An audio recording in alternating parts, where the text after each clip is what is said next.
veterans in this country is an extension of our goodness as people.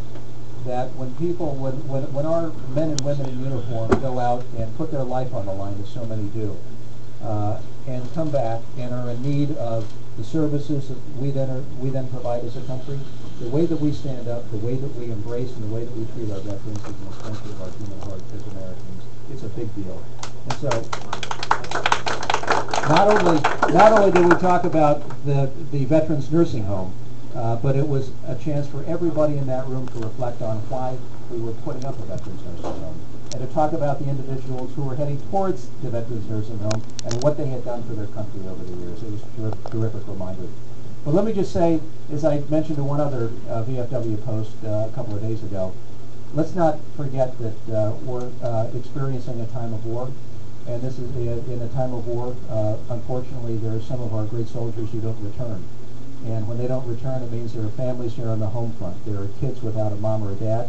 There are spouses left behind. And that means we all need to step up then and play a role like never before in making sure that we comfort those during a time of loss.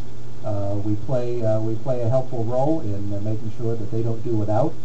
And I do recall as governor, maybe the most meaningful event that I experienced was a trip to Afghanistan, where the day before I arrived in Kabul, and this was probably, must have been 4 years ago, one of our National Guard troopers was killed right on the Pakistani border by the Taliban.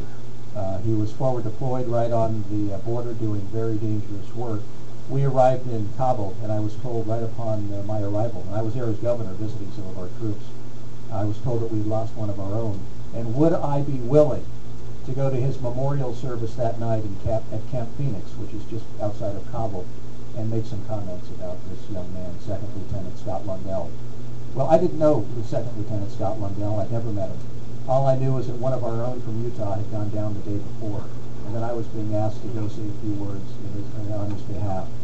I stood up in that auditorium at Camp Phoenix, looking at all of these bedraggled soldiers who had put in a good day's work standing in front of me, and there was the rifle and the helmet in true memorialized fashion in front of the podium, belonging to Scott Lundell.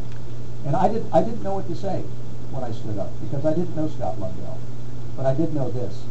Here's a man who gave the ultimate sacrifice on behalf of his country, and whose family I would have to see within the coming days. I said what I felt was appropriate, the words that came to heart about his service and sacrifice and what it meant to our state and country.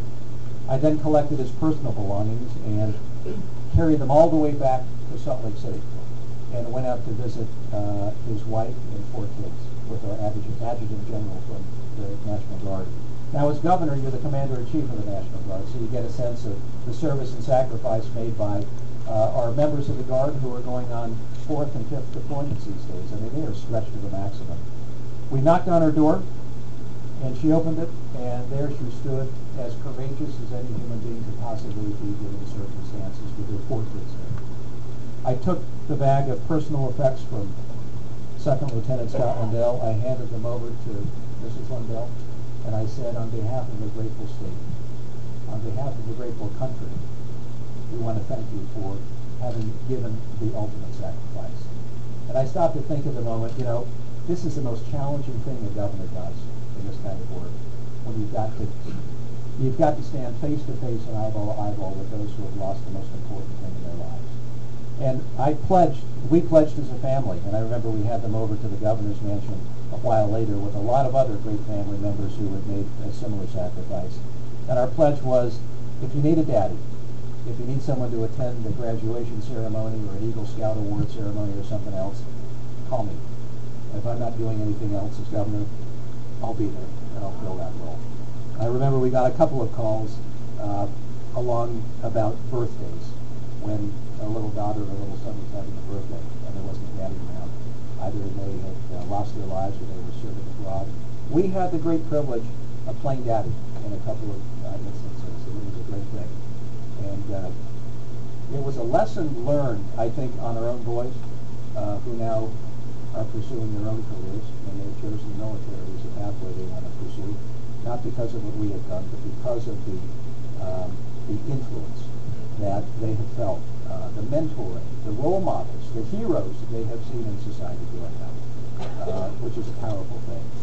So aside from all the other things that you do and you stand for, never forget that during your lives, you have probably shaped and influenced a lot of other human beings who have seen you in uniform and want to be like you. So thank you for it. I also want to thank Paul for being here, who's a great friend, and he's been willing to introduce us to the veterans community. We're just beginning that, and I think we're going to be doing a lot more of that, Paul, and I thank you for it. I thank you for your great service to the country. Just to kind of get to the bottom line here, our little family, and I hope you're able to shake hands with Mary Kay and shake hands with our daughter, Gracie May. She's displaying that Southern New Hampshire University sweatshirt, where yesterday we had the honor of giving the commencement speech. It was her birthday the day before, so they very kindly gave her a sweatshirt. And now she is totally gratuitously showing off to everybody, as if to establish herself as a local person. And Liddy is around here someplace. Liddy! See, he's already causing trouble in the corner back there. I can tell by the smirk on her face. Just part of our family, we have 7 kids. You get a little sampling of 2 of them here. We're going through a most remarkable process, and that's coming off of 2 years in China. If you want to get a sense of how this world is changing and what it means for the United States, drop yourself in Beijing, China for a couple of years, and you'll get a feel for what the 21st century is going to look like. We've served as governor, been elected a couple of times. We've served our country in other capacities. We've been in business. We've done some humanitarian work. Most importantly, I'm just a dad, and I feel deeply about my kids and about the next generation. And I'll be darned if any of us are willing to pass on to the next generation a world that is less good than the world that we got. And I'm mindful of that every time I have to sit down with my little daughter Gracie and anticipate the world that she's walking into. We have a real choice in the years ahead. And I think the whole election cycle of 2012 is likely to be about this very theme. It'll be approached and attacked differently, but the bottom line is going to be we're either prepared to meet the needs of the 21st century from an economic competitiveness standpoint or not. And if we are not, if we just choose to kind of amble along as we are today, which is to say our debt moving up, over the last 2.5 years has gone from $10 trillion to $14 trillion. This trajectory is such that the impact it has on our dollar and the way the dollar goes, the way it impacts every family's quality of life and standard of living and our overall competitiveness, this is a serious issue. It's a very serious issue. So we have a choice. It's either accepting that we have a lost decade as a country, like the Japanese have had, by the way. They're into their second lost decade. And I'm convinced that the American people don't want a lost decade. Or, instead, we make a conscious decision that we want to recharge and fire our engines of growth economically. And we announce that this country is going to launch an industrial revolution. You know what I mean by industrial revolution? We've had those in the past. When we've had industrial revolutions, we have transformed the economic landscape not only in our country, but in the world. And it means we're going to have to look at tax reform, and it means we're going to have to look at regulatory reform, and it means we're going to have to take some really bold and innovative steps toward energy independence, just to begin the conversation. But it's totally doable. And I think it's completely up to us and what we decide as we debate our way through the next election cycle. So the stakes could be higher, to my mind. Important for every family, particularly important for the next generation. And let me just conclude by saying this, and I know I'm a little embittered by having just lost at the pool table. A little embittered by that, but I think the bitterness in this country has gotten out of hand. And I'm here to tell you that we've been divided for too long in this country. It's time for us to come together. We don't all need to agree on issues. We're never going to all agree on issues. But let's agree that we're all American, that we're all American citizens, first and foremost. We all want a better tomorrow for all the reasons that I've just discussed. We can have debates and we can have discussions and we can do it in a civil tone with a civil discourse while disagreeing on the content. Absolutely we can do that, and I'm here to tell you it's high time that this country start to bind up its wounds. And all you have to do, as I've done recently, is stop in the Lincoln Memorial and take a look on the right-hand side. Abraham Lincoln's second inaugural address. I can't recite it for you, but I've read it 1,000 times. It's eloquent, it's simple, and it's to the point. And you remember how divided our country had been in the run-up to 1865 when it was delivered. no other time in our nation's history, I would argue, have we been so divided, North and South, around some pretty important issues. And Lincoln simply stood up and said, it's time that we bind up our wounds. It's time that we recognize the future. It's time that we take care of our widows and our orphans, is what he says in the last sentence. And, you know, if in times past, when we have been divided, we have had leaders who have been able to stand up and call for civility and call to bind up our nation and to move on in ways that will set an example for the world and for the next generation. We're kind of in one of those cycles again, where I think people are watching and they care, and the stakes and the issues couldn't be higher, Commander. So our little family is going to be thinking about the road ahead.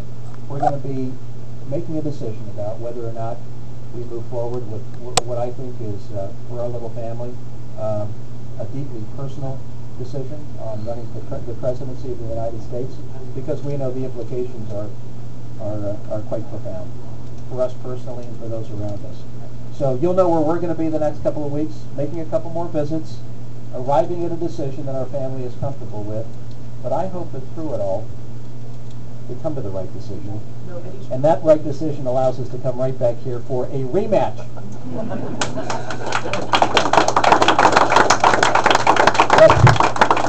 And I hope the rematch allows for a victory this next go around.